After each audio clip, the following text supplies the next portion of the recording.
हो पाएंगे वक्त के ऊपर, क्योंकि आईनी गुंजाइश तो इसके अलावा और कुछ है नहीं, लेकिन हुकूमत का मूड नजर नहीं आ रहा, तो क्या करेंगे आप कैसे इलेक्शन लेंगे? अगर ये आगे करते हैं फिर अदालतें होंगी, जेल भरो होगा, लेकिन बज़ाहिर हुकूमत is not caving in to the pressure. I देखिए, जैसे आपने कहा कि आइन तो बड़ा वाज़ेह है और हुकूमत की नीयत उतनी ही वाज़ेह है। आइन वाज़ेह है कि इलेक्शन 90 दिन के अंदर होना है और हुकूमत के इशारे उतने ही वाज़ेह हैं कि इलेक्शन हरगिज़ नहीं करवाना चाहते। अब ये हर हरबा इस्तेमाल करेंगे, ताखीरी हरबा जो कर सकते हैं। मिसाल के तौर पर आप देखिए कि इस वक्त जिस मैसिव तरीके से पंजाब में रिशफल हो रहा है वो तो आपके सामने है। आरओज जिनको नोटिफाई किया गया, जिन्होंने हमारे नॉमिनेशन पेपर्स एक्सेप्ट करने हैं, कभी उनका भी सुना है आपने कि आरओ को तब्दील कर दिया जाए? जिसने नॉमिनेशन पेपर इश्यू किए हुए, जिसने मुझे नॉमिनेशन पेपर इश्यू किया आरओ ने, आज जब मैं अपना नॉमिनेशन पेपर फाइल करने गया मालूम हुआ कि रात उनको ट्रांसफर कर दिया गया है। अब ये इलेक्शन करवाना चाहते हैं, इस किस्म के इलेक्शन करवाना चाहते हैं, और फिर आप समझते हैं कि लोग उन नताइज को कबूल करेंगे और आप समझते हैं मुल्क में सियासी इस्तेकाम आ जाएगा और मईशत आपकी सुधर जाएगी। किस दुनिया में तो फिर हो गया क्या शाहजी? बिकॉज अब आपने लगा लिया है अपनी मर्जी के इंटरिम सेटअप, अब इलेक्शन इसी इलेक्शन कमीशन ने करने, हमारी मर्जी के तो नहीं लगे। नहीं, जिसने हुकूमत ने, वफाकी हुकूमत ने लगा लिया अपनी मर्जी का इंटरिम सेटअप।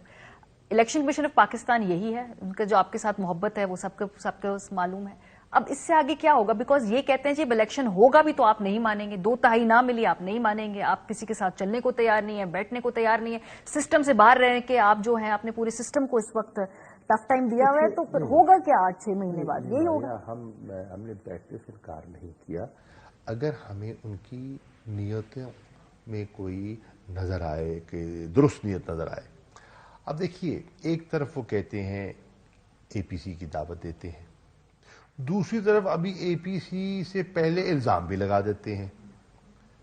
सियासी इंतकाम जो है वो मुसलसल जारी है, मुकदमात हो रहे हैं, लोगों को हैरस किया जा रहा है, उठाया जा रहा है, जो कुछ तमाशे आपके सामने हैं। फिर फैसला करें ना, हम दहशतगर्द हैं कि नहीं। अब मैं आया हूं, कल अदालत के सामने पेश होना है या मैजिस्ट्रेट के सामने। बोगस एफआईआर की हुई है, 6 एफआईआर मुझ पे हैं, ना उसका सर है ना पांव है ना उस पर कोई हकीकत है, लेकिन सामना करना पड़ेगा। ठीक है। तो आप क्या कह रहे हैं? हम कह रहे हैं कि देखिए, हुकूमत आपकी है, आपने पॉलिसी बनानी है तो आइन के मुताबिक पार्लियामेंट मौजूद है, पार्लियामेंट में आप बैठिए, डिस्कस कीजिए, डिबेट कीजिए, पॉलिसी बनाइए। दिखावे के तो कुछ पीटीआई के लोग वहां बैठे हैं ना, लोटे। हाँ, तो बाकी तो सब आप हुकूमत के हैं, सिवाय पीटीआई के बाकी तो सभी सरकार है ना। तो आप पॉलिसी बनाने वाले आप बैठे हैं, जो एक्शन लेना है, एग्जीक्यूटिव एक्शन लेना है, वो कैबिनेट लेना है, कैबिनेट मौजूद है। तो आपने किसको रोका है? हमने जो करना था, हमने टेररिज्म का मुकाबला करने के लिए एक रिवाइज्ड एक्शन प्लान अपने जमाने में दिया 2021 में। हमने नेशनल सिक्योरिटी की पॉलिसी जो थी नहीं पाकिस्तान में, 2022 में दी।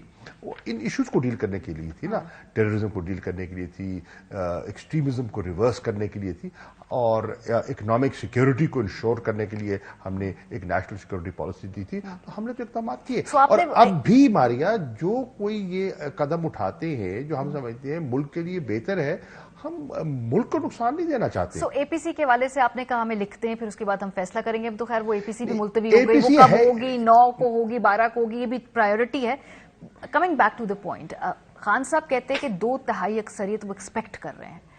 2/3 अक्सरियत अगर नहीं मिलती, लेट्स अज्यूम, तो फिर आप इलेक्शन के नताइज भी नहीं मानेंगे। मतलब इससे कम पे आप कहेंगे इलेक्शन फेयर ही। 2008 के बाद खान साहब वाज कंप्लेनिंग, 2013 के बाद खान साहब वाज कंप्लेनिंग, 2018 में नहीं, बिकॉज आपकी गवर्नमेंट थी।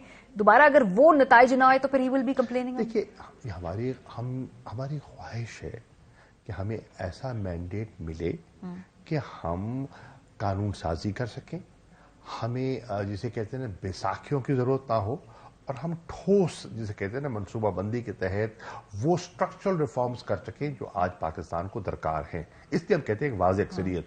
2/3 तो ख्वाहिश है ना हमारी, जरूरी नहीं है कि 2/3 मिले, हमारी ख्वाहिश है, हमारी आरजू है, और इनकी कारकर्दगी है जो हमें इशारा देती है कि शायद امکانات ہیں کہ مل جائے. لیکن میں دیانتداری سے کہہ رہا ہوں, اگر شفاف الیکشن ہوتے ہیں اور انشور کیا جاتا ہے کہ جتنے وہ ادارے جو پاکستان کی سٹیبلٹی میں دلچسپی رکھتے ہیں, جوڈیشری, ہمارے national security institutions, establishment, obviously ملک سے تو پیار ہے نا, سب کو ہے. تو اگر وہ دیکھ رہے ہیں کہ انتخابات اس نوعیت کے ہوتے ہیں جن کے نتائج ہی قوم تسلیم نہیں کرے گی, تو 1977 کا تجربہ آپ کے سامنے ہے نا, کیا ہوا تھا. بھٹو صاحب کی پاپولیرٹی اتنی گری نہیں تھی, چند لوگوں نے اپنی مقاصد کے لیے گڑبڑ کی, پورا الیکشن متنازع ہو گیا اور اس نے ایک تحریک کو جنم دیا. آپ نے دیکھا جی, اس کے بعد اور پھر اس کے بعد کیا ہوا, چراغوں میں روشنی نہ رہی جسے کہتے ہیں. لیکن کیا ہوا, بٹ یہ جو آپ الیکشن کی بات کریں, الیکشن کا سیٹ اپ بھی یہ ہے. ایک بات جو مریم بی بی نے کی اور پھر اس کو رانا ثناء اللہ صاحب نے آگے بڑھایا. مریم بی بی نے کہا کہ تو حکومت ہی 4 مہینے پرانی ہے, 28 نومبر سے پہلے حکومت ہماری پاس نہیں تھی. رانا ثناء اللہ صاحب نے اس پوائنٹ کو مزید الیبوریٹ کر کے کہا کہ اس وقت کی جو سابقہ اسٹیبلشمنٹ ہے, نام لیا انہوں نے باجوہ صاحب کے, وہ مدد کر رہے تھے پاکستان تحریک انصاف کی, ادھر سے سپورٹ مل رہی تھی. یہ ذرا سن لیجئے, پھر اس کے بعد ہم پوچھتے ہیں کہ بھئی کہاں کہاں مدد ملی اور حکومت کیا ان کے پاس نہیں تھی تو کیا اندر سے ان کی کوئی سپورٹ تھی. یہ ذرا سنیں پہلے مریم بی بی اور رانا ثناء اللہ صاحب نے کیا کہا. ہمیں تو کہا جاتا ہے نا کہ 8 مہینے کی حکومت ہے, یہ حکومت 28 نومبر کے بعد شروع ہوئی ہے. ہماری حکومت 28 نومبر کے بعد شروع ہوئی, اس سے پہلے لاڈلی کے سرپرست موجود تھے.